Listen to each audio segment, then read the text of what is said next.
반가 안녕하세요. 여다나 200문제 박용덕입니다. 자, 이번 시간은 176번 보겠습니다. 이게 기출문제 지문입니다. 물론 해마다 출제되는 건 아니고요. 어쨌든 여러분들은 업무정지 사유, 자격정지 사유는 정확하게 기억해야 되고요. 이게 국토부령의 개별 기준이 있습니다. 법률은 법률을 묻는 건지 개별 기준을 묻는 건지를 보셔야 되는데, 이거는 국토부령에 있는 개별 기준을 묻고 있죠. 우리 그래서 암기 프린트 20번에 보면 제가 결정 공일임 요건 6개월이고요. 확인, 계약, 거인전, 업명기 할 때 나머지는 3개월이고 맨 마지막 기타 등등은 1개월이라고 했습니다. 이게 개별 기준을 뭐 반드시 암기해야 되냐 이런 질문 하시는 분이 있는데, 힘드시면 안 하셔도 됩니다. 2차만 하고 좀 시간 여유가 있으면 그래도 구체적 기준 우리 암기 프린트에 보면 순서대로 먼저 있는 것부터 결정 공일임 5개가 6개월입니다. 이거는 뭡니까? 정보 결정할 때 정보 거짓 공개한 거 6개월 맞습니다. 자, 그 다음에 결정 공일임 요것만 암기하면 되겠죠. 5개만. 나머지 다 3개월이고요. 기타 등등만 1개월이거든요. 자, 그 다음에 이거 확인 설명서 교부하지 않거나 보존하지 않는 경우 3개월이고 서명 날인하지 않는 경우 3개월 맞고요. 계약서 서명 날인하지 않는 경우도 3개월이고요. 인장 등록 위반 3개월입니다. 그래서 5번 모두 다 맞는 거네요. 결정 공일임, 결격 사유에 해당된 직원을 2개월 이내 그 사유를 해소하지 않는 경우 정보 거짓 공개, 그 다음에 독점규제 및 공정거래법 위반으로 시정조치나 가징금을 한 번이라도 받은 경우, 그 다음에 최근 1년 이내에 2회 이상 업무정지 또는 과태료 처분을 받고 또다시 과태료에 해당하는 위반행위, 임의적 등록 취소 사유에 해당되는 경우 이 5가지만 개별 기준이 6개월이 되겠습니다. 이건 기출문제 지문입니다. 자, 다음은 177번입니다. 협회에 대해서 틀린 것입니다. 1번 협회는 회원 300명 이상이 발견이 되어 정관을 작성하여 창립총회 의결을 거친 후 국토부 장관 인가를 받아서 그 주된 사무소 소재지에 설립 등기함으로써 성립합니다. 인가받음으로써 성립한다. X 출제됐습니다. 등기함으로써 성립합니다. 예, 발기인은 300명 이상이어야 합니다. 근데 창립총회 참석 인원은 전국적으로 600명 이상이어야 하고요. 그 중에서 서울특별시에서 100명 이상, 광역시 및도에서 20명 이상입니다. 우리나라 광역시 및도가 15개니까 300명, 서울에서 100명 하면 400명, 600명 중에서 400명은 골고루 분포되어야 합니다. 3번이 틀렸네요. 주된 사무소 옛날에 서울에 두어야 한다는 규정이 있었는데 지방 분권화 정책에 의해서 삭제됐습니다. 어디에 두든 상관없습니다. 자, 그 다음에 협회는 정보 제공에 관한 업무를 할 수 있습니다. 그래서 지금 한국공인중개사협회는 한방이라는 정보망을 운영하고 있죠. 자, 그 다음에 5번 협회는 총회 의결 내용을 지체 없이 국토부 장관에게 보고해야 됩니다. 지체 없이입니다. 우리 암기 프린트 50번에 1번에 있습니다. 자격 취소는 5일 이내에 보고죠. 지체 없이 보고. 자, 다음은 178번입니다. 확인 설명이 옳은 것은, 설명이 옳은 것입니다. 자, 1번 협회 지부를 두는 경우 시도지사에게 인가받아야 된다 했는데, 지부는 사후 설치 신고입니다. 지회는 등록관청에 신고합니다. 그래서 틀렸고요. 그 다음에 2번 자격증 사본을 게시해야 된다 했는데 사본 게시가 아니라 원본을 게시해야 되죠. 원본 게시. 게시해야 되는 거 등수사보자, 등록증, 그 다음에 중개보수열표, 사업자 등록증, 보정설정 증명서류, 자격증 원본입니다. 등록증도 원본이죠. 자, 그 다음에 3번 거래정보망을 설치 운영할 자는 국토부 장관의 지정을 받아야 된다. 맞습니다. 지정받아야 됩니다.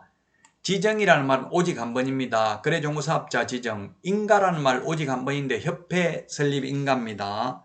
자, 그 다음에 공제규정은 국토부 장관 승인받아야 됩니다. 전부 협회는 원칙적으로 국토부 장관인데 지부 설치는 시도지사, 지회 설치는 등록관청에 신고해야 되고요. 그 다음에 금융감독원장은 국토부 장관 요청이 있는 경우 협회 공제사업에 대해서 검사할 수 있습니다. 자, 그 다음에 사무소 이전 신고 시에는 등록증 원본을 첨부해야 된다. 왜 그래요?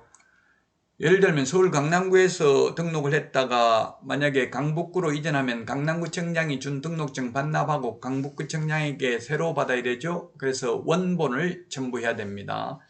자, 그 다음에 6번 휴업신고 시 등록증 사본 반납하는 게 아니라 원본을 반납해야 됩니다. 그래서 재개신고하면 반납받은 등록증을 즉시 반환해 줘야 하죠. 따라서 4번이 정답이 되겠습니다. 1번, 2번, 6번이 틀렸습니다.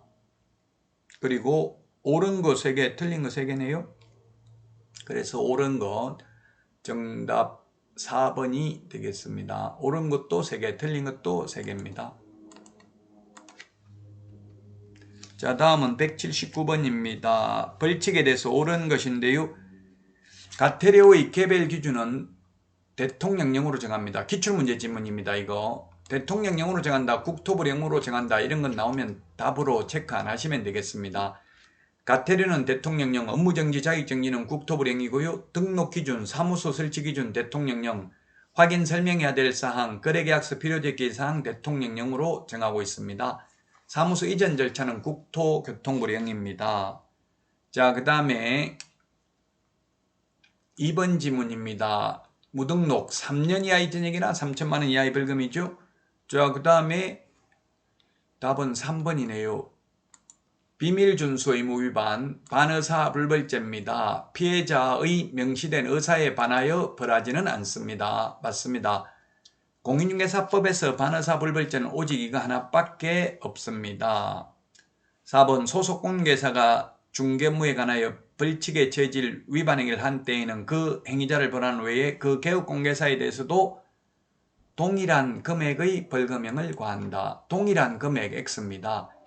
해당 조에 규정된 벌금형입니다. 만약에 직원이 3년 이하의 징역이나 3천만 원 이하의 벌금에 해당되는 위반 행위를 했으면 사장은 위반 행위를 해서 3천만 원 벌금 받았다고 사장도 똑같이 3천만 원 받는 게 아니라 3천만 원 이하입니다. 이하. 그래서 300만 원 벌금 받을 수도 있습니다. 양벌 규정에 의해서. 따라서 4번 틀렸고요. 5번 개업공개사가 소속공개사의 위반 행위를 방지하기 위하여 해당 업무에 관하여 상당한 주의와 감독을 게을리하지 아니하였다면 2분의 1 범위 내에서 그 형을 감경할 수 있다 했는데 양벌 규정은 과실이 있는 경우에만 양벌 규정을 적용합니다. 과실 책임입니다. 그래서 개업공개사가 그 위반 행위를 방지하기 위하여 상당한 주의와 감독을 게을리하지 아니하였다면 양벌 규정에 의해서 벌금을 받지 않습니다. 2분의 1을 깎아주는 게 아니고요. 자, 다음은 180번입니다. 벌칙 최고 한도가 다른 것은 했는데 1번 이중소속, 그 다음에 양도되어 3번 임시중개시설물 1년 이하의 징역이나 1,000만 원 이하의 벌금이고요. 기출문제입니다. 이거 4번이 정답이 되겠네요. 직접거래 쌍방대리는 3년 이하의 징역이나 3천만 원 이하의 벌금입니다. 5번 무등록 중개업자임을 알면서 그를 통해서 중개를 의뢰받거나 무등록 중개업자에게 자신의 명의를 이용케 하면 1년 이하의 징역이나 1,000만 원 이하의 벌금입니다. 단순히 암기사항인데 시험에는 출제되고 있습니다. 꼭 벌칙 암기해야 됩니다. 2문제 시험에 출제됩니다. 자, 여기까지 하고 다음 시간에 찾아뵙겠습니다. 안녕히 계십시오. 안녕.